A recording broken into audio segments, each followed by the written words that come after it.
ನನ್ನ ಬಾಲ್ಯ ಜೀವನವನ್ನ ಖುಷಿಪಡಿಸಿದಂತ ಸೀರಿಯಲ್ ಸಿಲ್ಲಿಲಲ್ಲಿ. ಸಿಲ್ಲಿಲಲ್ಲಿ ಗೆಸ್ಟ್ ಆಕ್ಟರ್ ಆಗಿ ಆ ಒಂದೊಂದು ಎಪಿಸೋಡ್ ಬಂದೆ. ಬಟ್ ಪಾಪ ಪಾಂಡುಲಿ 5 ಜನ ಆಫೀಸ್ ಸ್ಟಾಫ್ ಏನ್ ಕೆಲಸ ಮಾಡೋದು, ಚುಕ್ಕಿ ಆಟ ಆಡ್ಕೊಂಡು ಕೂತಿರೋದು ಆಫೀಸಲ್ಲಿ. ಈಗ ರೀಸೆಂಟ್ ಆಗಿ ಮಾಡ್ತಿರೋದು ಹೌದು, ಈಗ ಶ್ರಾವಣಿ ಸುಬ್ರಹ್ಮಣ್ಯ ಮಾಡ್ತಾ ಇದ್ದಾರೆ.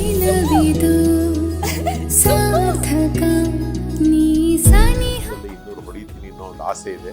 200 ಹೊಡೆದ್ರೆ ಒಂದು ಡಬಲ್ ಸೆಂಚುರಿ, ನಾಟ್ ಔಟ್. ಹೇಗ್ ನಡೀತಾ ಇದೆ ಸರ್? ಇವೇನ್ ಒಂದಷ್ಟು ಜನ ಇಲ್ಲ ಸಾಕು ಇಷ್ಟಕ್ಕೆ ಅಂತ ಹೇಳಿ ನಿಲ್ಲಿಸ್ತಾರೆ. ಸೊ ನಿಮ್ಮದು ಹೇಗ್ ನಡೀತಾ ಇದೆ? ನನ್ನ ಉಸಿರು ನಿಲ್ಲೋವರೆಗೂ ಆಕ್ಟ್ ಮಾಡ್ಬೇಕು ಅನ್ನೋ ಆಸೆ ಇದೆ. ಸೊ ಅದಾದ್ರೆ I would be the happiest person on this universe. Captain Naveen Nagappa ಅಂತ, ಅವರು ಕಾರ್ಗಿಲ್ ವಾರಲ್ಲಿ ಯುದ್ಧ ಮಾಡಿ ಅವ್ರ ಕಾಲ್ ಕೆಳಗಡೆ ಗ್ರಾನೈಟ್ ಬ್ಲಾಸ್ಟ್ ಆಗಿದೆ. ಅವ್ರಿಗೆ ಪಾದದಲ್ಲಿ ಬೆಟ್ಟುಗಳು ಯಾವ್ದು ಇಲ್ಲ, ಪಾದದಲ್ಲಿ ಬ್ಲಾಸ್ಟ್ ಆಗಿರೋದು. ಅವ್ರ ಕತೆ, ನಿಜವಾದ ಕತೆ, ಅವ್ರ ಅನುಭವ ಕಾರ್ಗಿಲ್ ಅಲ್ಲಿ ಮತ್ತೆ ಕೃಷ್ಣದೇವರಾಯಂದು ಎರಡನ್ನೂ ಮರ್ಜ್ ಮಾಡಿದ್ದಂಥದ್ದು ವಿಜಯ.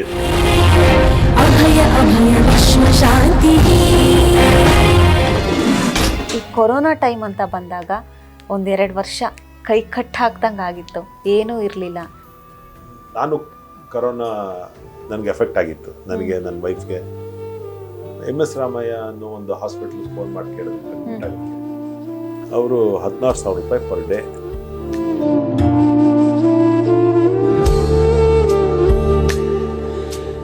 ಈ ಒಂದು ಲೈಫ್ ಜರ್ನಿಯಲ್ಲಿ ಒಂದಷ್ಟು ಕಳ್ಕೊಂಡಿರ್ತೀವಿ ಸರ್, ಒಂದಷ್ಟು ಪಡ್ಕೊಂಡಿರ್ತೀವಿ. ನೀವು ಕಳ್ಕೊಂಡಿದ್ದು ಜಾಸ್ತಿನಾ, ಪಡ್ಕೊಂಡಿದ್ದು ಜಾಸ್ತಿನಾ? ಎರಡು ಈಕ್ವಲ್. ಕಳ್ಕೊಂಡಿದ್ದು ಇದೆ, ಪಡ್ಕೊಂಡಿದ್ದು ಇದೆ. ನನ್ನ ಹೆಂಡತಿ ಲವ್ ಮಾಡಿ ಮದುವೆ ಮಾಡ್ಕೊಂಡಿದ್ದು. ನಾನು ಅವಳು ಮೀಟ್ ಮಾಡಿದಾಗ ಒಂದು 100 ರೂಪಾಯಿ ಕೊಡು ಪೆಟ್ರೋಲ್ ಹಾಕ್ಸ್ಬೇಕು ಅಂತಿದ್ದೆ. ಅಪ್ಪ ಅಮ್ಮನ ಕೇಳ್ತಿರ್ಲಿಲ್ಲ. 100 ರೂಪಾಯಿ ಕೊಡು ಪೆಟ್ರೋಲ್ ಹಾಕ್ಸ್ಬೇಕು ಅಂತ. ಅವ್ಳು 100 ರೂಪಾಯಿ ಕೊಟ್ಟು ನಾನು ಪೆಟ್ರೋಲ್ ಹಾಕ್ಸಿದ್ರೆ ಇಬ್ರು ಜಾಲಿ ರೈಡ್ ಹೋಗ್ತಿದ್ವಿ. ಈಗಲೂ ಜಾಲಿ ರೈಡ್ ಎಲ್ಲ ಹೋಗ್ತಿರ್ತೀರಾ ಸರ್? ಈಗ ಲಾಂಗ್ ಡ್ರೈವ್ ಹೋಗ್ತೀವಿ. ಬದುಕು ಜಟಕಾ ಬಂಡಿ ವಿಧಿ ಅದರ ಸಾಹೇಬ, ಕುದುರೆ ನೀ ಅವನು ಬೇಳ್ದಂತೆ ಪಯಣಿಗರು, ಮದುವೆಗೋ ಮಸಣಕ್ಕೋ ಹೋಗೆಂದ ಕಡೆ ಗೋಡು, ಪದ ಕುಸಿಯ ನೆಲವಿಗುವುದು ಮಂಕುಜ. ಅದಂಗೆ ಪಿಟಾರಿ ತುಂಬಿಸಿಟ್ಕೊಂಡಿದ್ದೀರಾ? ಆತರ. ಎಸ್, ಖಂಡಿತ ಸರ್. ಬೊಂಬೆ ಆಟ ಸರ್? ಬೊಂಬೆ ಆಟ ಮೋಹನ್ ಅಂತ ಡೈರೆಕ್ಟ್ ಮಾಡಿದ್ದು, ಮಕ್ಕಳ ಸಿನಿಮಾ ಅದು. ಅದರಲ್ಲಿ ಬೇರೆ ಯಾರೋ ಮಾಡ್ಬೇಕಾಗಿತ್ತು ಮೇಷ್ಟ್ರ ಪಾತ್ರ. ಅವ್ರಿಗೆ ನನಗೆ ಮೋಹನ್ ತುಂಬಾ ಆತ್ಮೀಯರು. ಕಡೆ ಕ್ಷಣದಲ್ಲಿ ಆ ಮೇಷ್ಟ್ರ ಪಾತ್ರ ಮಾಡಬೇಕಾದವ್ರಿಗೆ ಸ್ವಲ್ಪ ಅನಾರೋಗ್ಯ ಆಯ್ತು. ಅವರು ನನಗ್ ಫೋನ್ ಮಾಡಿದ್ರು, ನೀನ್ ಮಾಡ್ಬೋದಾ, ಏನ್ ಹಿಂಗ್ ಕೇಳ್ತೀಯ, ಮಾಡ್ಬೋದಾ ಅಂತ. ಮಾಡ್ತೀನಿ ಇದೆಲ್ಲ. ಅವ್ರು ಯಾರೋ ಮಾಡ್ಬೇಕಾಗಿತ್ತು, ಪರವಾಗಿಲ್ಲ, ನೋ ಪ್ರಾಬ್ಲಮ್. ಶ್ರಾವಣ ಬೆಳಗುಳದಲ್ಲಿ ಶೂಟಿಂಗ್ ಮಾಡಿದ್ದು. ಅದೊಂದು ಅದ್ಭುತವಾದ ಮಕ್ಕಳ ಸಿನಿಮಾ, ಒಂದು ಮೇಷ್ಟ್ರ ಪಾತ್ರ, ಚೆನ್ನಾಗಿತ್ತು. ಹರಕೆ ಕುರಿ ಪ್ರಕಾಶ್ ರಾಜ್ ಮತ್ತೆ ಗೀತಾ ಅವ್ರ ಕಾಂಬಿನೇಷನ್. ನಾನು ಅವಾಗ ಸಿಕ್ಕಾಪಟ್ಟೆ ಬಿಸಿ ಇದ್ದೆ. KSL ಸ್ವಾಮಿ ಅವ್ರ ಡೈರೆಕ್ಷನ್, ತುಂಬಾ ಬಿಸಿ ಇದ್ದೆ. ಗೀತಾ ಅವ್ರಿಗೆ ರಾತ್ರಿ 10:30 ಫ್ಲೈಟ್. 2 ದಿನ ಶೂಟಿಂಗ್ ಆಗೋಗಿತ್ತು. ನಾನು ಇನ್ನು 1 ದಿನ ಶೂಟಿಂಗ್ ಇತ್ತು. ಗೀತಾ ಅವ್ರ ಕಾಂಬಿನೇಷನ್ ಯಶವಂತಪುರದಲ್ಲಿ ಒಂದು ಚಿನ್ನದ ಅಂಗಡಿನಲ್ಲಿ ಶೂಟಿಂಗ್. ನಾನು ಅದ್ರಲ್ಲಿ ಮಾರ್ವಾಡಿ ರೋಲು, ಚಿನ್ನದ ಅಂಗಡಿ ಮಾರ್ವಾಡಿ ರೋಲು. ಸರಿ, ಸಾಯಂಕಾಲ ಅವ್ರು ನಮಗೆ ಪರ್ಮಿಷನ್ ಕೊಡ್ತೀನಿ ಅಂತ ಹೇಳಿದ್ದೆ 5 ಗಂಟೆ ಮೇಲೆ. ಯಾರೋ ಅಂಗಡಿಯವರು, ಚಿನ್ನದ ಅಂಗಡಿಯವರು ಪರ್ಮಿಷನ್ ಕೊಡೋದು 5 ಗಂಟೆ ಮೇಲೆ. ಇವ್ರು KSL ಸ್ವಾಮಿ ಅವರು ಬೇರೆ ಎಲ್ಲಾ ಕಡೆ ಶೂಟಿಂಗ್ ಮುಗಿಸ್ಕೊಂಡು ಅಲ್ಲಿಗೆ ಶಿಫ್ಟ್ ಆಗೋದಿತ್ತು. ನಾನು ಬೇರೆ ಶೂಟಿಂಗ್ ಅಲ್ಲಿ ಇದ್ದೆ. ನೀನ್ ಅಲ್ಲಿಗೆ ಡೈರೆಕ್ಟ್ ಆಗಿ ಬಂದ್ಬಿಡು, ನಿಮ್ದು ಅಲ್ಲಿ ಒಂದು ಸೀನ್ ಇದೆ, ಮಾಡ್ತೀನಿ, ನಿಂದು ಗೀತಂದು. ಓಕೆ. ನಾನು 5:30 ಅಲ್ಲಿ ಹೋಗಕ್ಕಾಗ್ಲಿಲ್ಲ. ನಾನು ಮ್ಯಾನೇಜರ್ಗೆ ಫೋನ್ ಮಾಡಿ, ಈ ತರ ನಾನು ಇಲ್ಲಿ ಹೆಲ್ಡಪ್ ಆಗಿದ್ದೀನಿ, ಬರ್ತೀನಿ, ಒಂದು 7 ಗಂಟೆ ಆಗುತ್ತೆ ಅಂದೆ. ಮಹಾಲಕ್ಷ್ಮಿ ಲೇಔಟಲ್ಲಿ ಇದ್ರು ಆಗ KSL ಸ್ವಾಮಿ ಅವರು. ಅವತ್ತೇನ್ ಮಾಡ್ಬಿಟ್ರು, ಅವ್ರು ಎಲ್ಲಾರನ್ನೂ ಅಲ್ಲಿ ಕಳಿಸ್ಬಿಟ್ಟು, ಯೂನಿಟ್ನವ್ರನ್ನೆಲ್ಲ, ಅವರು ಮತ್ತೆ ಗೀತಾ ಮೇಡಮ್ ಇಬ್ರು ಅವ್ರ ಮನೇಲಿ ಇದ್ರು. ಹೋಗಿ ನಾನು ಬಂದ ಮೇಲೆ ನೀನ್ ನಮ್ಮನೆಗೆ ಬಂದ್ಬಿಡು, ಇಲ್ಲಿಂದಾನೆ ಹೋಗೋಣ ಅಂತ ಹೇಳಿದ್ರು. ನಾನು ಅವತ್ತು ಹೋದಾಗ 8 ಗಂಟೆ. ಗೀತಾ ಅವ್ರು ಕಾಯ್ತಾ ಕೂತಿದ್ದಾರೆ. ನನಗೆ ಹೆಂಗಾಗೋಯ್ತು ಅಂದ್ರೆ ಒಂಥರ ಶಿವರಿಂಗು. ಅಂತ ದೊಡ್ಡ ಕಲಾವಿದ್ರು ಅವರು. ನಾನು ಅವ್ರನ್ನ ಕಾಯಿಸ್ಬಿಟ್ಟಿದ್ದೀನಿ 3 ಅವರ್ಸ್ ಹೆಚ್ಚು ಕಮ್ಮಿ. ಏನ ಬಂದ್ಯಾ ಕಡೆಗೋ, ಸರಿ ಬಾ ಹೋಗೋಣ, ಟೈಮ್ ವೇಸ್ಟ್ ಮಾಡೋದು ಬೇಡ ಅಂತ ಇಮಿಡಿಯೇಟ್ ಆಗಿ ಅಲ್ಲಿಂದ ಯಶವಂತಪುರಕ್ಕೆ ಹೋದ್ವಿ. ಮಹಾಲಕ್ಷ್ಮಿ ಲೋಟಿಂದ ಯಶವಂತಪುರಕ್ಕೆ. ಅಲ್ಲಿ ಹೋಗೋ ಅಷ್ಟೊತ್ತು ಅವ್ರು ಲೈಟಿಂಗ್ ಗೀಟಿಂಗ್ ಎಲ್ಲ ಮಾಡ್ಕೊಂಡಿದ್ರು. ಗೀತಾ ಅವ್ರಿಗೆ ಗುರು ಗುರು ಗುರು ಗುರು ಅಂತಿದ್ದಾರೆ ಅವರು. ಓಪ ಸರಿ ಆಯ್ತು, ಅವ್ರು ನಮ್ಮ ಅಂಗಡಿಗೆ ಬರ್ತಾರೆ, ಏನೋ ಅಡ ಇಡ್ತಾರೆ, ನಾನು ಅವ್ರಿಗೆ ದುಡ್ಡು ಕೊಡ್ತೀನಿ, ಏನೋ ಈ ಥರದ್ದೇನೋ ಒಂದು ಸೀನ್. ಬಂದರು, ಮಾಸ್ಟರ್ ಶಾಟ್ ಅವ್ರು ಬರ್ತಾ ಇದ್ದಾರೆ, ಮಾಸ್ಟರ್ ಶಾಟ್ ಹಿಂಗೆ ಇಟ್ಟಿದ್ದಾರೆ, ನಾನು ಹಿಂಗಿದ್ದೀನಿ, ಅವ್ರಿಗೆ ಬಂದು ಜಾಯಿನ್ ಆಗ್ತಾರೆ, ಮಾತಾಡಬೇಕು. ನನಗೆ ಒಂಥರ ನರ್ವಸ್ನೆಸ್ಸು, ತಪ್ಪಿಸ್ಬಿಟ್ರೆ ಅಂತ. ಆಮೇಲೆ ಟೇಕ್ ಓಕೆ ಆಯ್ತು, ಆಮೇಲೆ ಸೀನ್ ಮುಗೀತು, ಅರ್ಧ ಗಂಟೆ ಮುಗಿದೈತೆ ಸೀನ್, ಪಟ್ಟನ್ ಮುಗೀತು. ಗೀತಾ ಅವ್ರ ಮಾತು ಹೇಳಿದ್ರು, ನಿನ್ನ ವಾಯ್ಸು ನಿನ್ನ ಆ್ಯಕ್ಟಿಂಗು ಎರಡೂ ತುಂಬ ಚೆನ್ನಾಗಿದೆ, ನಿನ್ನ ಒಳ್ಳೆ ಭವಿಷ್ಯ ಇದೆ ಅಂತ. ನಾನು ಅವಾಗ ಅವ್ರಿಗೆ ಹೇಳಿದೆ, ಮೇಡಮ್ ತಪ್ಪಾಯಿತು, ನನ್ನನ್ನು ಕ್ಷಮಿಸ್ಬಿಡಿ, ಇಷ್ಟೊತ್ತು ನಿಮ್ಮನ್ನು ಕಾಯಿಸ್ಬಿಟ್ಟೆ, I am extremely sorry for that ಅಂತ. No worries, God bless you ಅಂದ್ಬಿಟ್ರೋದು ಅಂತ. ದೊಡ್ಡ ಕಲಾವಿದರು ಅವತ್ತು ನನಗೆ ಆಶೀರ್ವಾದ ಮಾಡ್ಬೋದು, ಅದು ಖುಷಿ. ಅದೇ ಇಲ್ಲಿ ತನಕ ಬಂದಿದೆ ಅನ್ಕೋದು. ಅಷ್ಟೇ, ಒಂದೊಂದರಲ್ಲಿ ಒಂದೊಂಥರ ಅನುಭವಗಳು. ಖಂಡಿತ. ಕ್ರೌರ್ಯದಲ್ಲಿ ಯಾವ ರೀತಿ ಆಗಿದೆ ಸರ್ ಅನುಭವ? ಕ್ರೌರ್ಯನೂ ಅಷ್ಟೇ, ಇಟ್ ನಾರ್ಮಲ್, ಒಂದು ಅದ್ಭುತವಾದಂತಹ ಸಿನಿಮಾ ಅಷ್ಟೇ. ಟಪೋರಿ ಅಂತ ಒಂದು ಸಿನಿಮಾ ಮಾಡಿದೆ. ಟಪೋರಿ ಅನ್ನೋ ಸಿನಿಮಾದಲ್ಲಿ ನಾನು ಒಬ್ಬ doctor character, B Suresh director, Hamsalekha ಅವರು ಪ್ರೊಡ್ಯೂಸರ್, ಅವ್ರ ಮಗ ಅಲಂಕಾರ್ ಹೀರೋ ಆಗಿ ಮಾಡಿದ್ದು ಟಪೋರಿ ಅಂತ. ಅದರಲ್ಲಿ ನಾನು ಫ್ಲರ್ಟ್ ಮಾಡುವಂತಹ ಒಬ್ಬ ಡಾಕ್ಟರ್. ಆ ಸಿನಿಮಾ ನೋಡಿದ್ರೆ ಗೊತ್ತಾಗುತ್ತೆ, ಯಾರಾದ್ರೂ ನರ್ಸ್ಗಳು ಎಸ್ಪೆಷಲಿ ಲೇಡೀಸು ಬಕ್ಕೊಂಡ್ ಕೆಲಸ ಮಾಡ್ತಿದ್ರೆ ಅವ್ರ ಬಂಪನ್ನ ಹಿಂಗ ಅನ್ನೋದು, ಹಿಂದ್ಗಡೆ ಹೋಗಿ ಅವ್ರನ್ನ ಹಿಂಗ ಪ್ರೆಸ್ ಮಾಡೋದು. ಅವ್ನ ಹೀರೋ ನೋಡ್ತಾನೆ, ಎಲ್ರಿಗೂ ಹಂಗೆ ಮಾಡ್ತಿರ್ತೀನಿ ನಾನು, ಆ ಪಾತ್ರ ಹಂಗೆ ಮಾಡ್ತಿರುತ್ತೆ, ಡಾಕ್ಟರ್ ಪಾತ್ರ. ಅವನೇನ್ ಮಾಡ್ತಾನೆ, ಕೂತ್ಕೊಳಕ್ ಆಗದೆ ಇರೋದು ಕುರುಪಾಕ್ಬಿಡ್ತಾನೆ ನನ್ಗೆ ಹಿಂದ್ಗಡೆಗೆ. ಅದು ಆ ಕೂತ್ಕೊಳಕ್ ಆಗಲ್ಲ, ನಿಂತ್ಕೊಳಕ್ ಆಗಲ್ಲ, ಅದು ಹೊಲಿಯಕ್ ಸ್ಟಿಚ್ ಹಾಕಕ್ ಆಗಲ್ಲ, ಆ ಜಾಗ ಹಂಗಿರುತ್ತದು. ಅದು ಕಾಮಿಕ್ ಕ್ಯಾರೆಕ್ಟರ್ ಅದು. ಇವತ್ತು ಹಂಸಲೇಖ ಅವರು ನನ್ನನ್ನ ನೋಡಿದ್ರೆ ಹೆಂಗಿದೆ ಕುರುಪು ಅಂತ ಇವತ್ತು. ಸೊ ಮೊನ್ನೆ ರವೀಂದ್ರ ಕಲಾಕ್ಷೇತ್ರದಲ್ಲಿ ಯಾವ ಒಂದು ಕಾರ್ಯಕ್ರಮದಲ್ಲಿ ಸಿಕ್ಕಿದ್ರು, ಅವತ್ತು ಅಷ್ಟೇ ನನ್ನ ಹೆಗಲ ಮೇಲೆ ಕೈ ಹಾಕೊಂಡು ಹೆಂಗಿದೆ ಕುರುಪು ಅಂದ್ರು. ಸೊ ಅದೊಂದು ಒಂದೊಂದು ಅನುಭವ ಒಂದೊಂಥರ. ಎಷ್ಟಲ್ದೇನೆ ಎಡಬಿಡಂಗಿ ಮಹಾ ಎಡಬಿಡಂಗಿ ಆಗಿರ್ಬೋದು. ಸುಬ್ರಹ್ಮಣ್ಯಂ ಅವ್ರ ಜೊತೆ ಮಾಡಿದ್ದದ್ದು ಈ ತುಮಕೂರು ರೋಡಲ್ಲಿ ವಿಜಯ ವಿಟ್ಲ ದೇವಸ್ಥಾನ ಇದೆ, ಅಲ್ಲಿ ಶೂಟಿಂಗ್ ಇತ್ತು. ಚಳಿ ಅಂದ್ರೆ ಚಳಿ, ಡಿಸೆಂಬರ್ ಟೈಮ್. KSL ಸ್ವಾಮಿ ಡೈರೆಕ್ಟರ್, ನಾನು, ಮಂಡ್ಯ ರಮೇಶ್ ಎಲ್ಲರೂ ಒಂದು ಗ್ಯಾಂಗು. SP ಅವರು ಬರ್ಬೇಕಾಗಿತ್ತು, ಅವರೇ ಹೀರೋ. SP sir ಬರ್ಬೇಕಾಗಿತ್ತು. ಅವ್ರು ಬರೋದು ಲೇಟ್ ಆಯ್ತು, ಅವರು ಎಲ್ಲಿ ರೆಕಾರ್ಡಿಂಗ್ ಅಲ್ಲಿ ಇದ್ರೆ ಗೊತ್ತಿಲ್ಲ, ಲೇಟ್ ಆಯ್ತು. ನಾವೆಲ್ಲ ದೇವಸ್ಥಾನದ ಹೊರಗಡೆ ಒಂದು ಕ್ಯಾಂಪ್ ಫೈರ್ ಹಾಕೊಂಡು ಎಲ್ಲರೂ ಕೂತಿದ್ವಿ. ಅಂಬಾಸಿಡರ್ ಕಾರ್ ಹಿಂಗ್ ಹೊರಗಡೆ ಹೋಯ್ತು, ನೋಡಿದ್ರು. ಸರಿ ಬಂದ್ರು, SP ಬಂದ್ರು ಅಂತ ಎಲ್ಲರೂ ಅವರೆಲ್ಲ ಹೋದ್ರು. ನಾವೆಲ್ಲ ಅಲ್ಲೇ ಕೂತಿದ್ವಿ. ಸರಿ ಕರೆದ್ರು, ನೈಟ್ ಶೂಟಿಂಗು, ಎಲ್ಲರನ್ನು ಕರೆದ್ರು, ನಾವೆಲ್ಲ ಹೋದ್ವಿ. ಅವರು ಕಾಸ್ಟ್ಯೂಮ್ ಹಾಕೊಂಡು ಬಂದ್ರು. ಎಂಥ ಅದ್ಭುತವಾದ ವ್ಯಕ್ತಿತ್ವ ಅವ್ರದ್ದು ಅಂದ್ರೆ, ನಾವ್ ಯಾರು ಅಲ್ಲ ಅವ್ರ ಮುಂದೆ, ನಾವ್ ಯಾರು ಅಲ್ಲ. ನಾನಿರ್ಬೋದು, ಮಂಡ್ಯ ರಮೇಶ್ ಇರ್ಬೋದು, ಯಾರು ಅಲ್ಲ. ಆದ್ರೆ ಆ ವ್ಯಕ್ತಿ ಕೈ ಮುಗಿದು, ನಾನ್ ನಿಮ್ಮನ್ನೆಲ್ಲರನ್ನೂ ಕಾಯಿಸಿದೆ, ಐ ಆಮ್ ವೆರಿ ಸಾರಿ ಅಂದ್ರು. ಅಂತ ವ್ಯಕ್ತಿ ನಮ್ಮ ಹತ್ರ ಕೇಳೋ ಅವಶ್ಯಕತೆನೇ ಇರ್ಲಿಲ್ಲ. ಹಾಗಾಗಿ ಒಂದೊಂದ್ರಲ್ಲಿ ಒಂದೊಂದ್ ತರ ಅನುಭವ. ಖಂಡಿತ ಸರ್. ಮಿಸ್ಟರ್ ಮೊಮ್ಮಗ ರವಿ ಗೌಡ್ರು, ಹೀರೋ ಅಂಡ್ ಪ್ರೊಡ್ಯೂಸರ್, ಅವ್ರ ತಂದೆ ಪಾತ್ರ ನನ್ನ ಕೈಲಿ ಮಾಡಿಸಿದ್ರು. ಅವರು ಯಾವ್ದೋ ಒಂದು ಸೀರಿಯಲ್ ಅಲ್ಲಿ ನಾನು ಆಕ್ಟ್ ಮಾಡಿದ್ದನ್ನ ನೋಡಿ ಇವರೇ ಬೇಕು ಅಂತ ಹೇಳಿ ನನ್ನನ್ನ ಕರೆಸಿ ಮಾಡಿಸಿದ್ರು. ಅದ್ಭುತವಾದಂತಹ ವ್ಯಕ್ತಿ. ಒಂದಷ್ಟು ಒಳ್ಳೆ ಸಿನಿಮಾ ಅವ್ರು ಮಾಡ್ಬೇಕು ಅನ್ನೋ ಆಸೆ ಇಟ್ಕೊಂಡಿದ್ದಾರೆ. ಅವ್ರ ಸಿನಿಮಾದಲ್ಲಿ ನಾನು ಆಕ್ಟ್ ಮಾಡಿದ್ರೆ ಚೆನ್ನಾಗಿತ್ತು.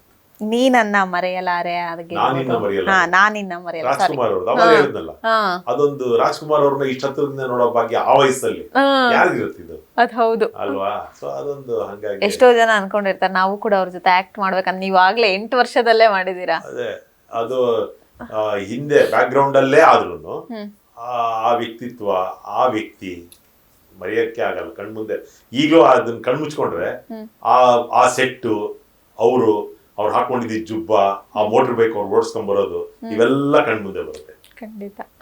ಶುಭಂ ಸರ್. ಶುಭಂ ಅಂದ್ರೆ ಆಯ್ತು ಅಂತನಾ? ಶುಭ್ರ ನಾರ್ಮಲ್ ಒಂದು ಸಿನಿಮಾ. ಎಸ್. ಅದಲ್ಲದೆ ಸೀರಿಯಲ್ ಮತ್ತೆ ಕಿರುತೆರೆಯ ಕಾರ್ಯಕ್ರಮಗಳು ಕೂಡ ಭಾಗವಹಿಸಿದ್ರಿ ನೀವು. ಕೃಷ್ಣ ನೀ ಬೇಗನೆ ಬಾರೋ, ಅದು ನನ್ನ ಮೊದಲನೇ ಸೀರಿಯಲ್. ಅಂದ್ರೆ ಸೀತಾರಾಮ್ ಅವ್ರದ್ದು ಆದ ತಕ್ಷಣ HMK ಮೂರ್ತಿ ಅನ್ನೋರು ಪ್ರೊಡ್ಯೂಸ್ ಮಾಡಿ ಡೈರೆಕ್ಟ್ ಮಾಡಿದ್ದು. ಅವರು HMK ಮೂರ್ತಿ ದೂರದರ್ಶನದ ಪಿತಾಮಹ. ಅಂದ್ರೆ ಅವರು ಬಹಳ ದೊಡ್ಡ ಪ್ರೊಡ್ಯೂಸರ್. ಈಗ ಇಲ್ಲ ಪಾಪ ಅವರು. ಅವರು ಗಾಂಧಿನಗರದಲ್ಲಿ ಆಫೀಸ್ ಇತ್ತು. ಕೃಷ್ಣ ನೀ ಬೇಗನೆ ಬಾರೋ ಅಂತ ರಚಿತಾರಾಮ್ ಅವರ ಅಪ್ಪ ಹೀರೋ ಆ ಸೀರಿಯಲ್ ಅಲ್ಲಿ. ರಾಮು ಅಂತ, ಅವ್ರು ಹೀರೋ ಅದರಲ್ಲಿ ನಾನು ನೆಗೆಟಿವ್ ರೋಲ್ ಮಾಡಿದ್ದೆ. ಓಕೆ. ಸೊ ಹಾಗಾಗಿ ಅಂದ್ರೆ ಅದು ಕೂಡ ಸ್ವಲ್ಪ ನಟನಾಗೆ ಕಾಣಿಸ್ತಾ ಇತ್ತಾ ಅಂತ? ಅಂದ್ರೆ ಇವೇನು ಆಗಿನ ಕಾಲದಲ್ಲೆಲ್ಲ ಹೇಗಿತ್ತು ಅಂದ್ರೆ ಹೀರೋ ಅಷ್ಟೇ ಬಿಲ್ಡಪ್ ಕೂಡ ವಿಲನ್ನಿಗೂ ಕೊಡ್ತಾ ಇದ್ರು ಅನ್ನುವಂಥದ್ದು. ಅಲ್ಲ, ಆತರ ಏನಿಲ್ಲ. ಒಂದು ನೆಗೆಟಿವ್ ಕ್ಯಾರೆಕ್ಟರ್ ನಾನ್ ಮಾಡಿದ್ದೆ, ಅವ್ರು ಅದ್ರಲ್ಲಿ ಪಾಸಿಟಿವ್ ಹೀರೋ ಮಾಡಿದ್ರು. ಸೊ ಹಾಗಾಗಿ ಚೆನ್ನಾಗಿತ್ತು. ಅದು 26 ಎಪಿಸೋಡ್ಸ್ ಕೃಷ್ಣ ನೀ ಬೇಗನೆ ಬರೋ. ಈಗಿನ ತರ 1000 ಎಪಿಸೋಡ್ ಇಲ್ಲ. ದೂರದರ್ಶನ ಬರ್ತಿದ್ದು 13 ಎಪಿಸೋಡ್ ಅಥವಾ 26 ಎಪಿಸೋಡ್. ಇದು 26 ಎಪಿಸೋಡ್ ಮಾಡೋದು. ಮುಕ್ತ TN ಸೀತಾರಾಮ್ ಅವ್ರದ್ದು. ಅದರಲ್ಲಿ ಒಂದು ಕಿರಾತಕ ಮಗನ ಪಾತ್ರ, ಮನೆಯಲ್ಲಿ ಯಾರಿಗೂ ಆಗದೆ ಇರುವಂತಹ ಒಂದು ಹಿರಿಯ ಮಗನ ಪಾತ್ರ. ಹೆಂಡತಿನ ಓಲೈಸ್ಕೊಳ್ಳಕ್ಕೆ ಅಪ್ಪ ಅಮ್ಮ ತಾತ ಅಜ್ಜಿ ಎಲ್ರನ್ನು ಎದುರಾಕೊಂಡು ಜೀವನದಲ್ಲಿ ಕಷ್ಟ ಪಡುವಂತಹ ಪಾತ್ರ. ಬಟ್ ಚೆನ್ನಾಗಿತ್ತು. ಸರ್, ನಾನು ಈ ಸೀರಿಯಲ್ ಬಗ್ಗೆ ಹೇಳ್ಬೇಕು. ನನ್ನ ಬಾಲ್ಯ ಜೀವನವನ್ನ ಖುಷಿ ಪಡಿಸಿದಂತ ಸೀರಿಯಲ್ ಸಿಲ್ಲಿಲಲ್ಲಿ. ಇಲ್ಲಿ ಪಾಪ ಪಾಂಡು ಸಿಲ್ಲಿಲಲ್ಲಿ ಮಾಡಿದೆ. ಬಟ್ ಸಿಲ್ಲಿಲಲ್ಲಿ ಗೆಸ್ಟ್ ಆಕ್ಟರ್ ಆಗಿ ಬಟ್ ಪಾಪ ಪಾಂಡುಲಿ ನಾನು, ರಮೇಶ್ ಪಂಡಿತ್, ವೆಂಕಟಾಚಲ, ಶಂಕರ್ ರಾವ್, ರೂಪಾ ಪ್ರಭಾಕರ್ 5 ಜನ ಆಫೀಸ್ ಸ್ಟಾಫ್. ಏನ್ ಕೆಲಸ ಮಾಡೋದು, ಚುಕ್ಕಿ ಆಟ ಆಡ್ಕೊಂಡು ಕೂತಿರೋದು ಆಫೀಸ್ ಅಲ್ಲಿ. ಬರೀ ಗಾಸಿಪ್. ಅವ್ರು ಯಾರ ಅವ್ರ ಬಾಸ್ ಬಂದ ಕೆಲಸ ಮಾಡು ಅಂದ್ರೆ ಅವ್ನಿಗೆ ವಾಪಸ್ ಏನೋ ಒಂದ್ ಹೇಳಿ ಕಳ್ಸ್ಬಿಡೋದು. ಈ ತರದ್ದು ಅದಂತೂ we have enjoyed to the core. ಹೆಂಗೆ ಅಂದ್ರೆ ನಮಗ್ ಪ್ರತಿ ಶನಿವಾರ ಶೂಟಿಂಗ್ ಪಾಪ ಪಾಂಡು ಆಫೀಸ್. ಇನ್ನು ಸೋಮವಾರದಿಂದ ಶುಕ್ರವಾರದವರೆಗೂ ಮನೆ ಶೂಟ್ ಮಾಡೋರು. ಆ ವಾರದಲ್ಲಿ ಏನೇನ್ ಆಫೀಸ್ ಬಂದಿರುತ್ತೆ ಅದನ್ನೆಲ್ಲ ಆಫೀಸ್ ಅಲ್ಲಿ ಶನಿವಾರ ಶೂಟಿಂಗ್ ಮಾಡೋರು. ಏನ್ ಅದ್ಭುತವಾಗಿತ್ತು ಅದು. ಒಬ್ಬರಿಗಿಂತ ಒಬ್ರು. ಅದು ನಾವ್ ರಿಹರ್ಸಲ್ ಮಾಡ್ತಾ ಮಾಡ್ತಾ ಮಾಡ್ತಾ ಮಾಡ್ತಾ ಇಂಪ್ರೂವೈಸ್ ಮಾಡ್ಕೊತಿದ್ವಲ್ಲ. ನಾವ್ ಇಂಪ್ರೂವೈಸ್ ಮಾಡ್ಕೊಳ್ಳೋದೇ ಒಂದೊಂದ್ ಸೀನು 6 ನಿಮಿಷ 7 ನಿಮಿಷ ಬಂದ್ಬಿಡೋದು. ಅವ್ನು ಡೈರೆಕ್ಟ್ ಹೇಳೋನು, ನಮ್ಗೆ 20 ನಿಮಿಷಕ್ಕೆ ಮುಗಿಸ್ಬೇಕು ಫುಲ್ ಎಪಿಸೋಡ್, ನಿಮ್ ಸೀನ್ ಹಿಂಗ್ ಆಗ್ಬಿಟ್ರೆ ಮನೆಯದಲ್ಲಿ ಹಾಕ್ಲಿ ಕಟ್ ಮಾಡಿ ಅಂತ ಹೇಳೋರು. ಚೆನ್ನಾಗಿತ್ತು.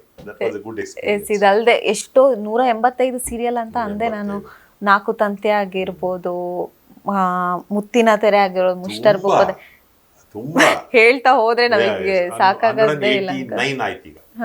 ಈಗ ರೀಸೆಂಟ್ ಆಗಿ ಮಾಡ್ತಿರೋದು. ಈಗ ಶ್ರಾವಣಿ ಸುಬ್ರಹ್ಮಣ್ಯ ಮಾಡ್ತಾ ಇದೀನಿ. 189 ಆಯ್ತು.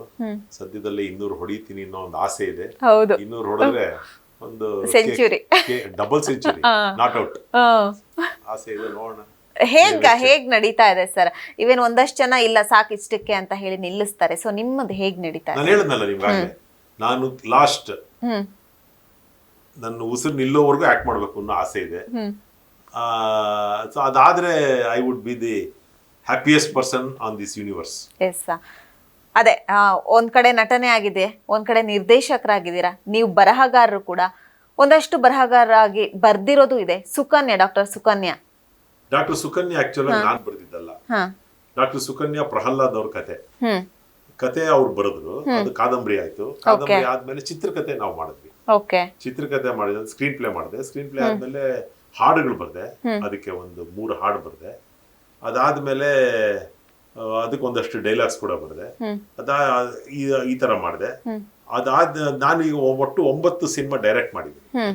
9 ಸಿನಿಮಾ. ಆ 9 ಸಿನಿಮಾದಲ್ಲೂ ಹೆಚ್ಚು ಕಮ್ಮಿ ಒಂದಷ್ಟು ಡೈಲಾಗ್ಗಳನ್ನ ನಾನೇ ಬರ್ದಿದ್ದೀನಿ. ನಾಟಕಗಳು ಬರ್ದಿದ್ದೀನಿ. ವ್ಯೂಹ ಅಂತ ಒಂದು ನಾಟಕ, ಮರ್ಡರ್ ಮಿಸ್ಟ್ರಿ. ಅದು ಈಗ ಭಾರತದ ಉದ್ದಗಲಕ್ಕೂ ಒಂದಷ್ಟು ಪ್ರದರ್ಶನಗಳಾಗಿದೆ. ಸೊ ನಾಟಕಗಳನ್ನ ಬರೆಯೋ ಹವ್ಯಾಸ ಇಟ್ಕೊಂಡಿದ್ದೀನಿ. ಡೈಲಾಗ್ಸ್, ಸೀರಿಯಲ್ಗೆ ಡೈಲಾಗು, ಆಮೇಲೆ ಒಂದಷ್ಟು ಹಾಡುಗಳು ಇವೆಲ್ಲ ಬರೆದು ನಡೀತಾ ಇದೆ. ಒಂದೊಂದ್ರಲ್ಲಿ ಒಂದೊಂದ್ ತರ ಎಕ್ಸ್ಪೀರಿಯನ್ಸ್ ಆಗಿದೆ. ಆಕ್ಚುಲಿ ಮಂಥನ ಆಕ್ಚುಲ್ ಆಗಿ ಇವ್ರದ್ದು ನಾನು ಫಸ್ಟ್ ಅದು ಸೇತುರಾಮ್ ಅವ್ರ ಸೀರಿಯಲ್, ಅದ್ರಲ್ಲಿ ನಾನೊಂದು ಆಕ್ಟ್ ಮಾಡಿದೆ. ಅದರಲ್ಲಿ ಆಕ್ಟ್ ಮಾಡಿದ ಮೇಲೆ ಒಂದು ನನ್ನ 2009 ನಾನು ಡೈರೆಕ್ಟ್ ಮಾಡಿದ ಮೊದಲನೇ ಸಿನಿಮಾ ಮಂಥನ. ಅದರಲ್ಲಿ ದಿಲೀಪ್ ರಾಜ್ ಅವರು ಹೀರೋ ಆಗಿ ಮಾಡಿದ್ರು.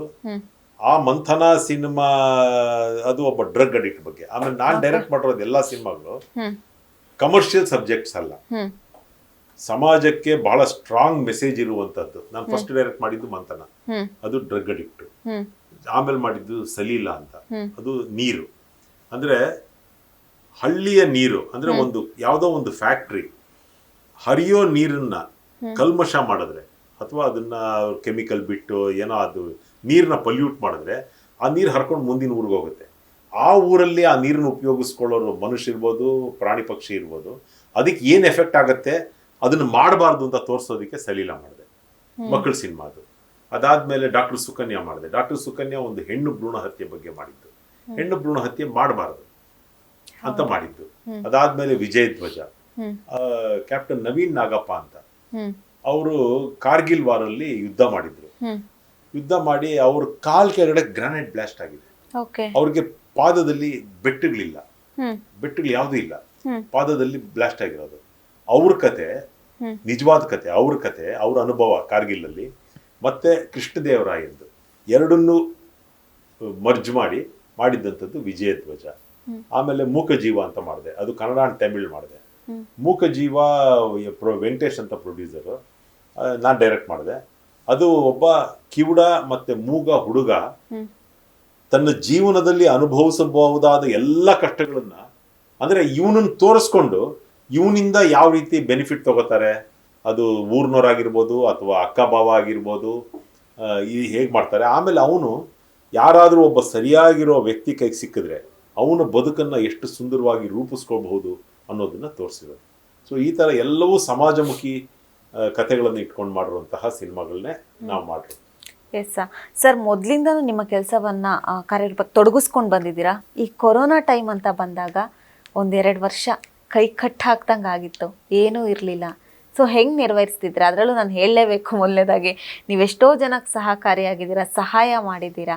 ಬಟ್ ಮೊದಲನೇದಾಗಿ ಇದನ್ನು ಕೇಳ್ಕೊಂಬರೋದಾದ್ರೆ ಕೈ ಕಟ್ಟು ಹಾಕ್ದಂಗೆ ಆಗಿತ್ತಲ್ಲ, ಸೊ ಹೆಂಗೆ ನಡೀತಾ ಇತ್ತು ಸರ್ ಆಗ? ಏನಿಲ್ಲ, ಭಗವಂತನ ದಯದಿಂದ ನನಗೆ ಏನು ಕಷ್ಟ ಆಗಲಿಲ್ಲ. ಆ ಟೈಮಲ್ಲಿ ನಡ್ಕೊಂಡು ಹೋಯ್ತು. ನೀವು ಹೇಳಿದ್ರಿ ಒಂದಷ್ಟು ಜನಕ್ಕೆ ಸಹಾಯ ಮಾಡಿದ್ವಿ ಅಂತ.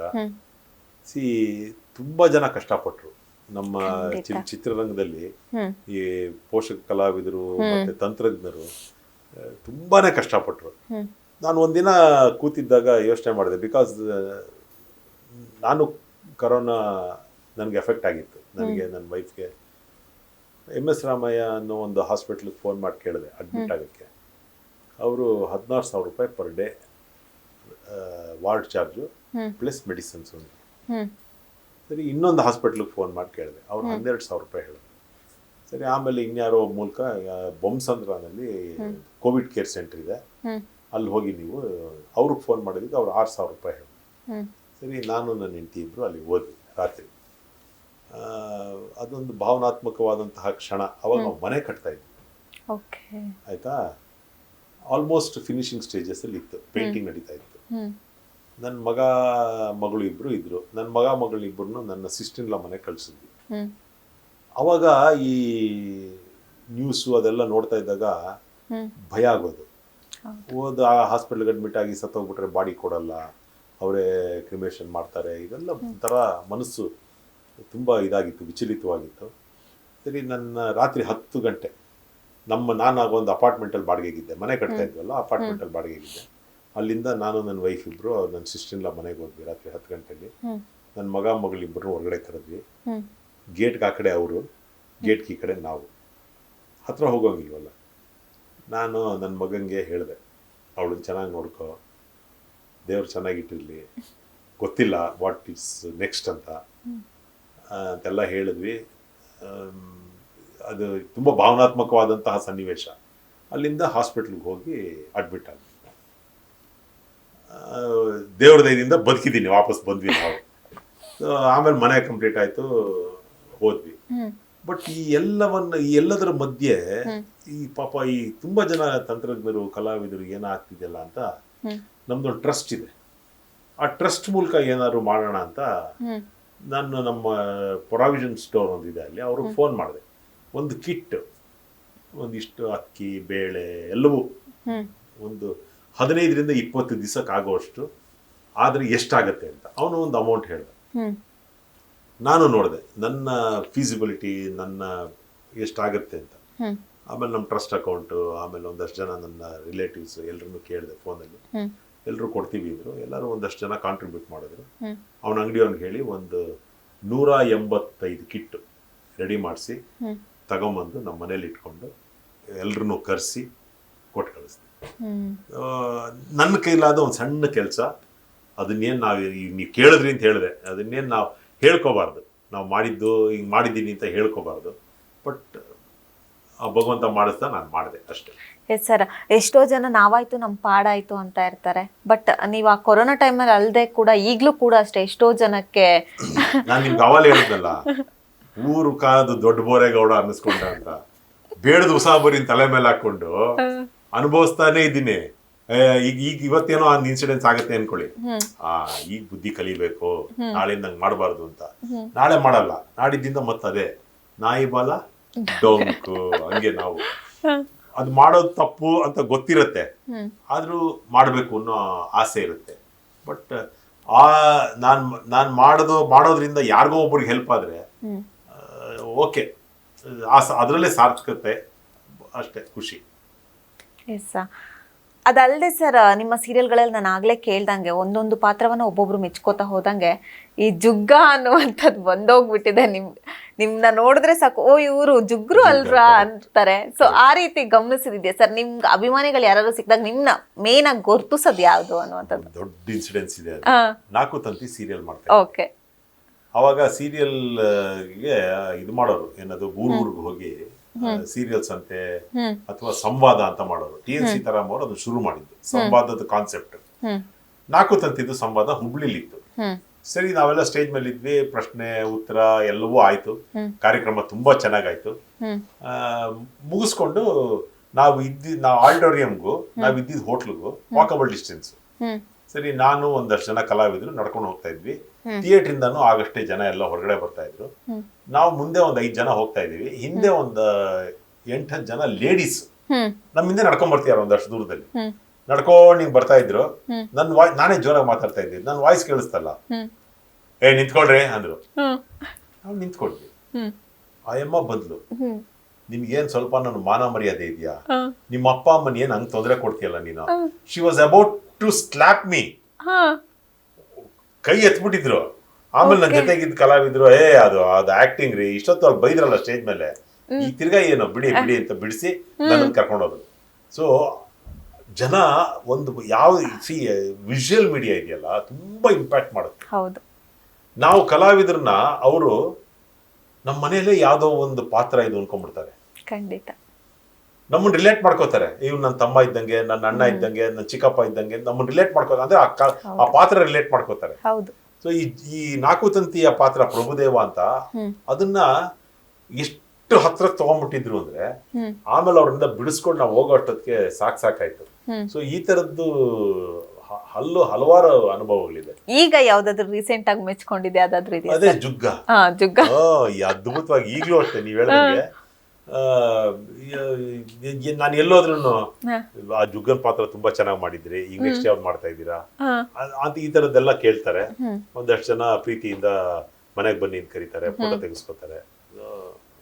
ಎಸ್, ನಾಯಕ ನಟನಾಗಿ ಮಾಡಿರ್ಬೋದು, ಈ ಹಿಂದೆಯಿಂದನು ಖಳನಾಯಕನಾಗಿ ಬಣ್ಣ ಹಚ್ಚಿದೀರಾ. ಖಳನಾಯಕನೇ ಜಾಸ್ತಿ ಮಾಡಿರೋ because of my personality, voice. ಇವ್ನು ನೋಡಿದ್ರೆ ಹೀರೋ ಅನ್ಸಲ್ಲ, ಇವನು ವಿಲನ್ ಅಂತಾನೆ ಅನ್ಸುತ್ತೆ ಅಂತ ನೆಗೆಟಿವ್ ಪಾತ್ರಗಳು ಮಾಡಿರೋದೇ ಜಾಸ್ತಿ. ನೆಗೆಟಿವ್ ಪಾತ್ರಗಳೇ ಲೀಡ್ 4 ತಂತಿ ಅದ್ರಲ್ಲೆಲ್ಲ ನಾನು ಲೀಡೇ ಮಾಡಿದ್ರು, ಅದಕ್ಕೂ ನೆಗೆಟಿವ್ ಶೇಡ್ ಇದ್ದಿದ್ದು ಪಾತ್ರ. ಹೌದು ಹೌದು ಹೌದು. ಸರ್, ನಿಮಗೆ ಅನ್ಸಿರ್ಲಿಲ್ಲ ಓಕೆ ಬೇಡ ನನಗೆ ನೆಗೆಟಿವ್ ಬೇಡ, ಯಾವ್ದಾದ್ರು ಒಂದು ಪಾಸಿಟಿವ್ ರೋಲ್ ಕೊಡಿ ಅಂತ ಯಾವ್ದಾದ್ರು ಮಾತಾಡಿದ್ಯಾ ಸರ್? ನಾನು ಇವತ್ತರೆಗೂ ಕೇಳಿಲ್ಲ. ಕಾರಣ ಪಾಸಿಟಿವ್ ಕ್ಯಾರೆಕ್ಟರ್ ಅಲ್ಲಿ ನಿಮ್ಮನ್ನ ನೀವು ಪ್ರೆಸೆಂಟ್ ಮಾಡ್ಕೊಳ್ಳೋದು ಬಹಳ ಕಮ್ಮಿ. ಅದೇ ಒಂದು ನೆಗೆಟಿವ್ ಪಾತ್ರದಲ್ಲಿ ಡೈಮೆನ್ಷನ್ಸ್ ಜಾಸ್ತಿ ಇರುತ್ತೆ. ನೆಗೆಟಿವ್ ಪಾತ್ರ ಮಾಡೋದ್ರಲ್ಲಿ ಸಿಗೋ ಮಜಾ ಪಾಸಿಟಿವ್ ಪಾತ್ರದಲ್ಲಿ ಸಿಗಲ್ಲ. ಖಂಡಿತ. ಎಸ್, ನಾನು ಆಗ್ಲೇ ಕೇಳಬೇಕು ಅನ್ಕೊಂಡೆ ಸರ್, ಪೋಷಕ ನಟರು ಅಂತ ನೀವು ಅಂದಾಗ್ಲೇ, ಪೋಷಕ ನಟರು ಅಂತ ಬಂದಾಗ ಈಗಲೂ ಕೂಡ ಒಂದಷ್ಟು ಜನಕ್ಕೆ ಸಮಸ್ಯೆ ನೀವು ನೋಡ್ತಿರ್ಬೋದು, ಅವಕಾಶಗಳು ಕಮ್ಮಿ ಅನ್ನುವಂಥದ್ದು. ಸೊ ಏನು ಹೇಳ್ತೀರಾ ಸರ್? ನಾನು ನಿಮ್ಮನ್ನ ಹೊರತುಪಡಿಸ್ಕೊಂಡು ಹೇಳ್ತಾ ಇದ್ದೀನಿ, ನೀವು ಅಂತ ಅಲ್ಲ, ಒಂದಷ್ಟು ಜನಕ್ಕೆ ನೀವು ಗಮನಿಸಿರ್ಬೋದು ಸರ್. ಹೌದೌದು. ಇದಕ್ಕೆ ಇಂಥದ್ದೇ ಕಾರಣ ಅಂತ ಹೇಳಕ್ ಆಗಲ್ಲ. ಈಗ ಫಾರ್ ಎಕ್ಸಾಂಪಲ್ ಒಂದು 65 ಸೀರಿಯಲ್ ಶೂಟಿಂಗ್ ನಡೀತಾ ಇದೆ. 65 ಸೀರಿಯಲ್ ಅಲ್ಲಿ ಈಗ ರೀಸೆಂಟ್ ಆಫ್ಲೆಟ್ ಒಂದಷ್ಟು ರೂಲ್ಸ್ ಮಾಡ್ಕೊಂಡಿದ್ದಾರೆ. ಈ ಚಾನೆಲ್ ಅಲ್ಲಿ ಮಾಡೋರು ಅದ್ರಲ್ಲಿ ಮಾಡೋಂಗಿಲ್ಲ, ಹೌದು, ಈ ಸೀರಿಯಲ್ ಅಲ್ಲಿ ಮಾಡೋರು ಆ ಸೀರಿಯಲ್ ಮಾಡೋಂಗಿಲ್ಲ, ಈ ತರದ್ದು ಏನೇನೋ ಮಾಡ್ಕೊಂಡಿದ್ದಾರೆ. ಸೊ ಈಗ ಸ್ವಲ್ಪ ಕಲಾವಿದರದ್ದು ಅವಕಾಶಗಳು ಕಮ್ಮಿ ಆಗ್ತಿದೆ. ಯಾಕೆಂದ್ರೆ ಒಂದೊಂದೇ ಚಾನೆಲ್ ಒಬ್ಬೊಬ್ಬ ಕಲಾವಿದ ಈಗ ನಾನು ಯಾವ್ದೋ ಒಂದು ಪರ್ಟಿಕ್ಯುಲರ್ ಚಾನೆಲ್ಗೆ ಮಾಡ್ತಿದ್ದೀನಿ ಅಂದ್ರೆ ಆ ಚಾನೆಲ್ ನಲ್ಲಿ ಆ ಸೀರಿಯಲ್ ಮುಗಿಯೋರ್ಗು ಇನ್ನೊಂದ್ರಲ್ಲಿ ಮಾಡಕ್ಕಾಗಲ್ಲ, ಅಥವಾ ಆಪೋಸಿಟ್ ಚಾನೆಲ್ ಮಾಡಕ್ಕಾಗಲ್ಲ. ಬಟ್ ಕೆಲಸ ಇಲ್ಲದೆ ಮನೆಯಲ್ಲಿರೋ ಕಲಾವಿದರು ಯಾಕಿದ್ದಾರೆ ಗೊತ್ತಿಲ್ಲ. ಅದಕ್ಕೆ ನೋ ಆನ್ಸರ್ ಫಾರ್ ದಟ್. ಹಣೆ ಬರ ಅಷ್ಟೇ. ಎಸ್, ಕೈಗೂಡಿಸ್ಕೊಂಡು ಹೋಗ್ಬೇಕು ಅಂತೀರಾ? ಎಸ್ ಸರ್, ಇವಾಗ ಯಾವ್ಯಾವ ಸೀರಿಯಲ್ ಆಗಿರ್ಬೋದು, ಸಿನಿಮಾದಲ್ಲಾಗಿರ್ಬೋದು ಮಾಡ್ತಾ ಇದ್ದೀರಾ? ಕೈಯಲ್ಲಿ ಯಾವ್ಯಾವ ಪ್ರಾಜೆಕ್ಟ್ಗಳು ಇಟ್ಕೊಂಡಿದ್ದೀರಾ? ಈಗ ಒಂದು 3 ಸಿನಿಮಾ ಆಕ್ಟ್ ಮಾಡ್ತಾ ಇದ್ದೀನಿ. ಮೂರು ಸಿನಿಮಾದವ್ರದ್ದು ಹೊಸಬ್ರು ತಂಡ. ಒಂದು 3ರಲ್ಲೂ ಒಂದು ಒಳ್ಳೊಳ್ಳೆ ಪಾತ್ರಗಳು ಕೊಟ್ಟಿದ್ದಾರೆ, ಮಾಡ್ತಾ ಇದ್ದೀನಿ. ಅದಲ್ಲದೆ ಶ್ರಾವಣಿ ಸುಬ್ರಹ್ಮಣ್ಯ ಅನ್ನೋ ಒಂದು ಸೀರಿಯಲ್ ಅಲ್ಲಿ ಆಕ್ಟ್ ಮಾಡ್ತಾ ಇದ್ದೀನಿ.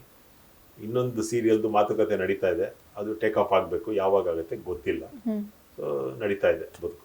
ಎಸ್, ಇಷ್ಟೊತ್ತು 1 ಅವರ್ ಮೇಲ್ ಮಾತಾಡಿದ್ವಿ ನಾವು. ಸೊ ನಿಮ್ಮ ಒಂದು ಲೈಫ್ ಜರ್ನಿಯಲ್ಲಿ ಸರ್, ಒಂದು ಸಿಹಿ ಕ್ಷಣ ಆಗಿರ್ಬೋದು, ಒಂದು ಕಹಿ ಕ್ಷಣ ಆಗೋದು, ಯಾವ್ದಾದ್ರು ಹಂಚ್ಕೊಳ್ಳೋದಾದ್ರೆ ಹಂಚ್ಕೋಬಹುದು ಸರ್, ಇದು ನಿಮ್ಮ ವೇದಿಕೆ. ಕಹಿ ಕ್ಷಣ ನನಗೆ ಒಂದು ಆಕ್ಸಿಡೆಂಟ್ ಆಯ್ತು. ಆ ಆಕ್ಸಿಡೆಂಟ್ ನನ್ನ ಜೀವನದ ತಿರುವು. ಮೈಸೂರಿಂದ ಮಂಡ್ಯದಿಂದ ಬರುವಾಗ ಮೈಸೂರಲ್ಲಿ ಆಕ್ಸಿಡೆಂಟ್ ಆಗಿ ನನ್ನ ಕಾರ್ ಕಂಪ್ಲೀಟ್ ಸ್ಮ್ಯಾಶ್ ಆಗಿ ನಾನು ಬದುಕಿದ್ದೆ ಹೆಚ್ಚು. ಅಷ್ಟು ಮೇಜರ್ ಆಕ್ಸಿಡೆಂಟ್. ನನ್ನ ಕಾರ್ ನೋಡಿದವರು ಯಾರು ಇವನು ಬದುಕಿರಕ್ ಚಾನ್ಸೇ ಇಲ್ಲ, ಸತ್ತೋಗಿದ್ದಾನೆ ಡ್ರೈವರ್ ಅಂತಾನೆ ಹೇಳುವಂತದ್ದು ಆ ಕಾರಲ್ಲಿ ಇತ್ತು.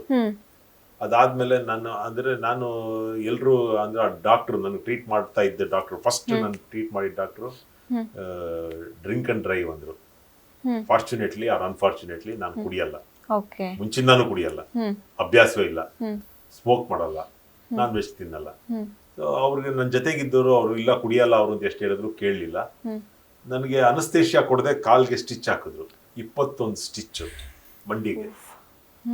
ಅನಸ್ತೇಷಿಯಾ ಕೊಡ್ಲಿಲ್ಲ. ಆ ನೋವು, ಆ ಪೇನ್ ಅನುಭವಿಸಿದ್ದ ಆ ಕ್ಷಣ. ಆಮೇಲೆ ಆಕ್ಸಿಡೆಂಟ್ ಆದ ಕಾರ್ ಕಳ್ಕೊಂಡಿದ್ದು, ನನ್ನ ಮೊದಲನೇ ಸಂಪಾದನೆ ತಗೊಂಡಿದ್ದು ಕಾರ್, ಅದು ಕಾರ್ ಕಳ್ಕೊಂಡಿದ್ದು.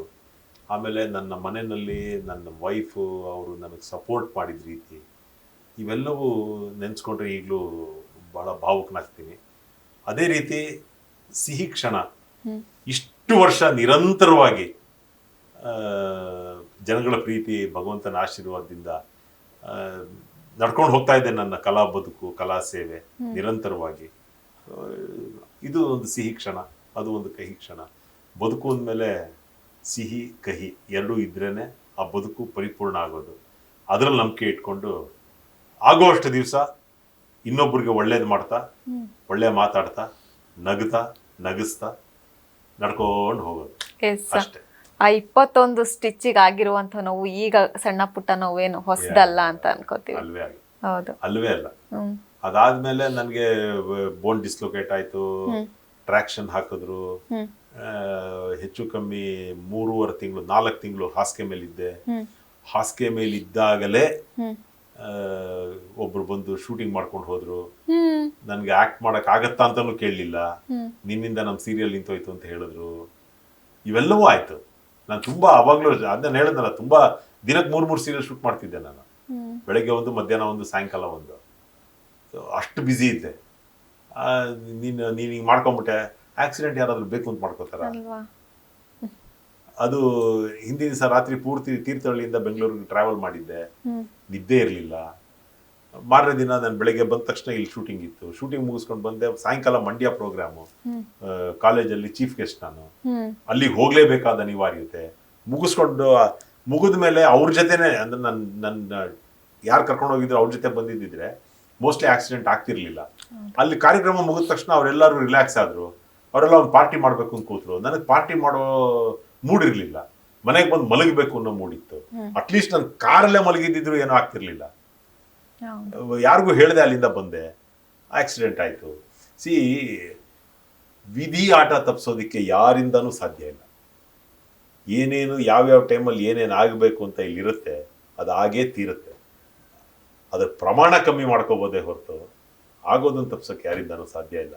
ಈಗ ಅನ್ಸತ್ ನನಗೆ, ಅವತ್ತು ಅವ್ರ ಜೊತೆ ಇದ್ದಿದ್ರೆ, ಕಾರಲ್ಲೇ ಮಲಗಿದ್ರೆ ಆಗ್ತಿರ್ಲಿಲ್ಲ ಅಂತ. ಬಟ್ ಅದು ಆಗ್ಲಿಲ್ಲ, ಇದು ಆಗ್ಲಿಲ್ಲ, ಆಕ್ಸಿಡೆಂಟ್ ಆಯ್ತು.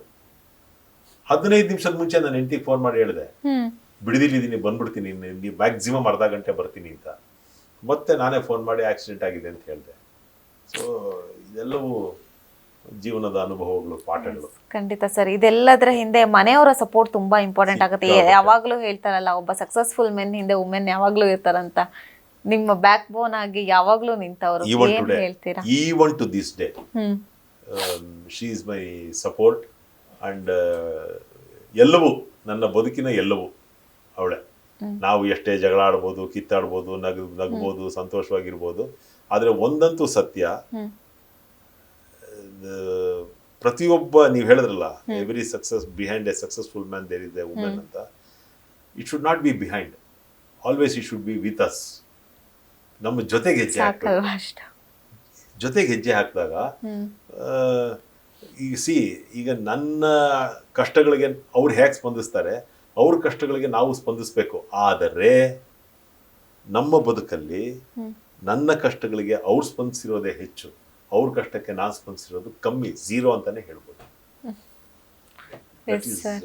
ಅಂದ್ರೆ ನನ್ನ ಯಾವುದೋ ಜನ್ಮದ ಪುಣ್ಯ, ಆ ಥರ ಒಬ್ಳು ಹೆಂಡತಿ ನಾವು ಸಿಕ್ಕಿದಾಗಷ್ಟೇ.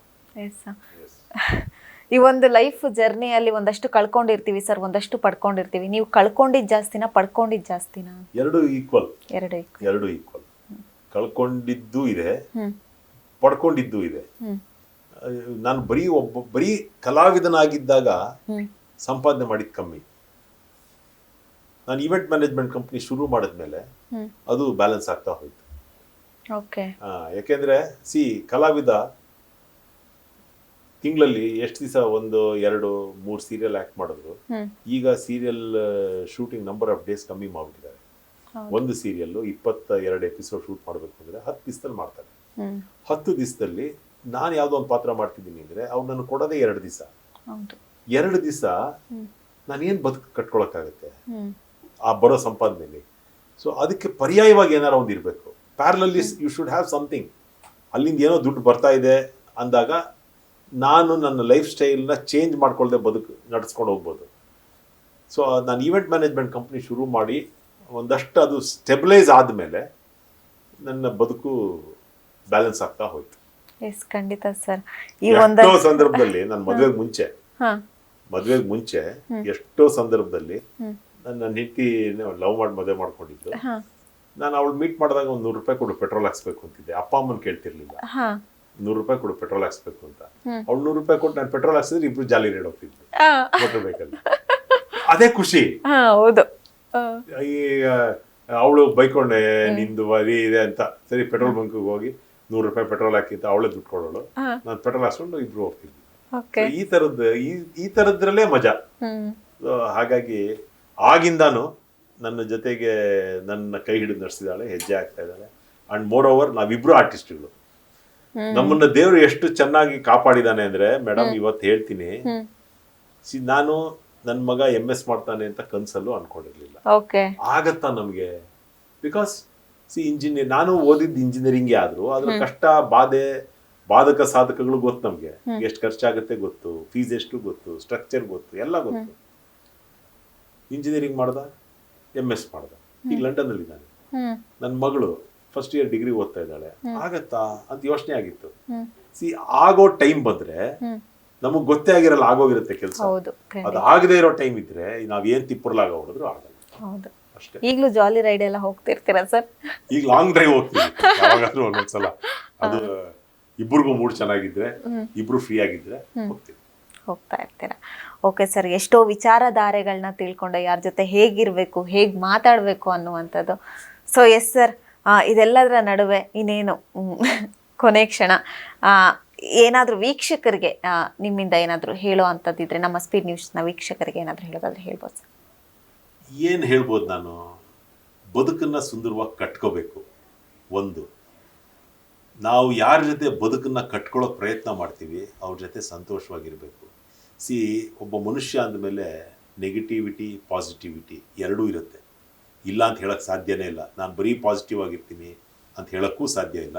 ಇಲ್ಲ ನನ್ನನ್ನು ಎಲ್ಲರೂ ಕೆಟ್ಟೋನು ಅಂತಾರೆ, ನಾನು ಬರೀ ನೆಗೆಟಿವ್ ಅನ್ನೋಕ್ಕೂ ಸಾಧ್ಯ ಇಲ್ಲ. ಎರಡೂ ಇರುತ್ತೆ.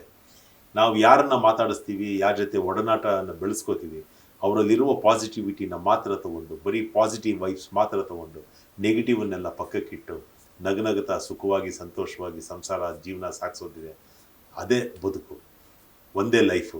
ನಗ್ತಾ ಇರಬೇಕು, ಖುಷಿಯಾಗಿರಬೇಕು, ಆದಷ್ಟು ಸಹಾಯ ಮಾಡಬೇಕು. ಬೇರೆ ಯಾರಿಗಾದರೂ ಏನಾದರೂ ಕಷ್ಟ ಅಂತ ಬಂದಾಗ ದುಡ್ಡು ಕೊಡ್ತೀವೋ ಇಲ್ಲೋ ಗೊತ್ತಿಲ್ಲ. ಈಗ ರೋಡ್ ಸೈಡಲ್ಲೆಲ್ಲ ತುಂಬ ಜನ ಭಿಕ್ಷೆ ಬಿಡ್ತಾರೆ, ನಾನು ಕೊಡಲ್ಲ ದುಡ್ಡು ಅವ್ರಿಗೆ. ಕಾರಣ ಇಷ್ಟೇ, ಅವ್ರು ನಾವು ದುಡ್ಡು ಕೊಟ್ಟರೆ ಅವ್ರು ಏನು ಮಾಡ್ತಾರೆ ಗೊತ್ತಿಲ್ಲ. ಅವ್ರಿಗೆ ಹೊಟ್ಟೆ ಹಶ್ವಂತ ನಾನು ಕಾರಲ್ಲಿ ಅಥವಾ ಸಿಗ್ನಲಲ್ಲಿ ನಿಂತಾಗ ಊಟ ಕೊಡಿಸ್ತೀನಿ ಬಾ ಅಂತ ಕರಿತೀನಿ, ಬರಲ್ಲ ಅವರು ದುಡ್ಡು ಬೇಕು ಅಂತಾರೆ. ಅಂಥವ್ರಿಗೆ ಸಹಾಯ ಮಾಡಬೇಡಿ. ನಿಜವಾಗ್ಲೂ ಯಾರು ಕಷ್ಟದಲ್ಲಿದ್ದಾರೆ ಅವ್ರಿಗೆ ಸಹಾಯ ಮಾಡಬೇಕು. ತಂದೆ ತಾಯಿ ಚೆನ್ನಾಗಿ ನೋಡ್ಕೋಬೇಕು. ವೃದ್ಧಾಶ್ರಮಕ್ಕೆ ಸೇರಿಸೋದು ಪರ್ಯಾಯ ಅಲ್ಲ. That is not the right procedure. ನಮ್ಮನ್ನು ಹೆತ್ತಿದ್ದಾರೆ ಅವರು, ನಮ್ಮನ್ನು ಈ ಭೂಮಿಗೆ ತಂದಿದ್ದಾರೆ. ಅವ್ರನ್ನ ನಾವು ಚೆನ್ನಾಗಿ ನೋಡ್ಕೋಬೇಕಾಗಿರೋದು ನಮ್ಮ ಕರ್ತವ್ಯ. ಅಪ್ಪ ಅಮ್ಮನ್ನ, ಒಡ ಹುಟ್ಟಿದವ್ರನ್ನ, ಕಟ್ಕೊಂಡವ್ರನ್ನ, ಮಕ್ಕಳನ್ನ ಚೆನ್ನಾಗಿ ನೋಡ್ಕೊಳ್ಳೋಣ. ಸಮಾಜವನ್ನು ಸ್ವಾಸ್ಥ್ಯವಾಗಿಡೋಣ, ಖುಷಿಯಾಗಿರೋಣ, ನಗ್ನಗ್ತಾ ಇರೋಣ. ಇಷ್ಟು ಮಾತ್ರ ಹೇಳಬಲ್ಲೆ. Thank you so much sir, ನಿಮ್ಮ ಬಿಡುವಿನ ಸಮಯವನ್ನು ನಮಗೆ ಕೊಟ್ಟಿದ್ದಕ್ಕೆ. ನನ್ನನ್ನು ಇಲ್ಲಿ ಕರೆದು ನಾನು ಮಾತಾಡಿದ ಒಂದಷ್ಟು ವಿಚಾರಗಳನ್ನ ನೀವು ರೆಕಾರ್ಡ್ ಮಾಡಿಕೊಂಡು ಜನಗಳಿಗೆ ತಲುಪಿಸೋ ಪ್ರಯತ್ನ ಮಾಡ್ತಾ ಇದ್ದೀರಾ. ಅದ್ಭುತವಾದ ಕಾರ್ಯಕ್ರಮ ಆಗಲಿ ಇದು. ನಿಮ್ಮ ಚಾನಲ್ಲು ಬಹಳ ಎತ್ತರಕ್ಕೆ ಬೆಳೀಲಿ. ಹೊಸದಾಗಿ ಶುರು ಮಾಡ್ತಿದ್ದೀರಿ. ನಿಮ್ಮೆಲ್ಲ ಪ್ರಯತ್ನಗಳು ಸಫಲವಾಗಲಿ ಅಂತ ನಾನು ಭಗವಂತನ ಪ್ರಾರ್ಥನೆ ಮಾಡ್ತೀನಿ. Thank you so much sir. Thank you. ನಾನು ಒಂದಷ್ಟು ಅಬ್ಸರ್ವ್ ಮಾಡಿದೆ, ಏನಂದ್ರೆ ಮುಗ್ಸಕ್ ಮುಂಚೆ ನೀವು ಒಂದ್ 2-3 ಕಡೆ ಭಾವುಕರಾದ್ರಿ. ಯಾಕಾದ್ರಿ? ಅಂದ್ರೆ ಒಂದಷ್ಟು ಕಲಾವಿದ್ರನ್ನ ನಾನು ಗಮನಿಸಿದ್ದೀನಿ ಸರ್. ಒಂದಷ್ಟು ಜನ ನಾನು ಮಾತಾಡಿಸುವಂಥ ಪ್ರಯತ್ನ ಮಾಡಿದಾಗ ನಮಗೆ ಅವಕಾಶಗಳ ಕೊರತೆ ಇದೆ, ಎಷ್ಟೋ ಜನ ಬಂದು ಹೋಗ್ತಾರೆ, ಅವಕಾಶಗಳು ಸಿಗ್ತಾ ಇಲ್ಲ ನಮಗೆ. ಆಮೇಲೆ ಈ ಕೊರೋನಾ ಟೈಮಲ್ಲೆಲ್ಲ ನೀವು ಗಮನಿಸಿರ್ಬೋದು, ಒಂತು ತನ್ನಕ್ಕೂ ಕಷ್ಟಪಡ್ತಾ ಇದ್ವಿ, ಮನೇಲೇ ಇರಬೇಕಾಗಿತ್ತು ಅನ್ನುವಂಥದ್ದು. ಸೊ ಅದನ್ನೆಲ್ಲ ನೋಡಿದಾಗ ನಮಗೂ ಅನ್ಸುತ್ತೆ ಕಲಾವಿದ್ರಿಗೆ ಎಷ್ಟೊಂದು ಕಷ್ಟ ಇರುತ್ತೆ. ಆಚೆ ಕಡೆ ಬಂದು ನಗಿಸ್ತಾರೆ ನಮ್ಮನ್ನ, ನಾವು ನೋಡ್ಬೇಕಾದ್ರೆ ಅವ್ರೊಳಗೂ ಒಂದು ನೋವು ಇರುತ್ತೆ. ಬಟ್ ಅದು ನಮಗೆ ಗೊತ್ತಾಗಲ್ಲ, ಬಿಡು ಇವ್ರಿಗೇನು, ಇವ್ರು ರಿಚ್ ಇದ್ದಾರೆ ಹಾಗೆ ಹೀಗೆ ಅಂತೀವಿ. ಸೊ ಅದನ್ನೆಲ್ಲ ಅದು ಒಬ್ರನ್ನ ಅಂತರಂಗವನ್ನ ನಾವು ಅರ್ಥ ಮಾಡ್ಕೊಂಡಾಗ್ಲೇ ಗೊತ್ತಾಗತ್ತೆ. ಸೊ ಅದಕ್ಕೆ ಹೇಳೋದು, ಬದುಕು ಜಟಕ ಬಂಡಿ, ವಿಧಿ ಅದರ ಸಾಹೇಬ, ಕುದುರೆ ನೀ ಅವನು ಪೇಳ್ದಂತೆ ಪಯಣಿಗರು, ಮದುವೆಗೋ ಮಸಣಕ್ಕೋ ಹೋಗೆಂದ ಕಡೆ ಗೋಡು, ಪದ ಕುಸಿಯ ನೆಲವಿಗುವುದು ಮಂಕುತಿಮ್ಮ. ಹೋಗ್ತಾ ಇರ್ಬೇಕು. ನಾವ್ ಯಾರನ್ನ ನಂಬಿರ್ತೀವಲ್ಲ ಅವ್ರು ನಮ್ ಕೈ ಹಿಡಿದು ಕರ್ಕೊಂಡು ಹೋಗ್ತಾ ಇರ್ತಾರೆ. ಒಳ್ಳೆತು ಕೆಡುಕು ಎರಡು ಅವ್ರಿಗೆ ಗೊತ್ತಿದೆ. ನಮ್ ಕೈ ಆದಷ್ಟು ಒಳ್ಳೆತ್ ಮಾಡ್ಸಪ್ಪ, ಅದು ಭಗವಂತ ಯಾವಾಗ್ಲೂ ಅಂತ ಕೇಳ್ಕೋಬೇಕಷ್ಟೇ. ಖಂಡಿತ ಸರ್. ಕೃಷ್ಣ ಹೇಳಿದನಲ್ಲ ಒಂದ್ ಮಾತು, ನೀನ್ ಮಾಡೋ ಕೆಲಸ ಮಾಡ್ತಾ ಇರೋ, ಒಳಿತು ಕೆಡುಕನ್ನ ನನಗ್ ಬಿಟ್ಬಿಡು ಅಂತ. ಕರ್ಮಣ್ಯವಾಧಿಕಾರಸ್ಯ ಮಾಫಲೇಶು ಕದಾಶನ. ಅಷ್ಟೇ ಮಾಡ್ಕೊಂಡು ಹೋಗ್ತಾ ಇರೋದು. ಆಗೋಷ್ಟು ದಿವಸ ಒಳ್ಳೇದ್ ಮಾಡೋದು, ಆಗದೆ ದಿವಸ ಮನ್ಲಿದ್ಬಿಡೋದು. ಹೌದು, ಅಷ್ಟೇ. Yes sir, thank you so much sir. Yes sir, ನೋಡಿದ್ರಲ್ಲ ವೀಕ್ಷಕರೇ, ಇದಿಷ್ಟು ಈ ಹೊತ್ತಿನ ಸುದ್ದಿಯಾಗಿತ್ತು. ಇನ್ನಷ್ಟು ಹೆಚ್ಚಿನ ಮಾಹಿತಿಗಾಗಿ ಮಿಸ್ ಮಾಡದೆ ನೋಡ್ತಾರೆ ಸ್ಪೀಡ್ ಪ್ಲಸ್ ಕರ್ನಾಟಕ.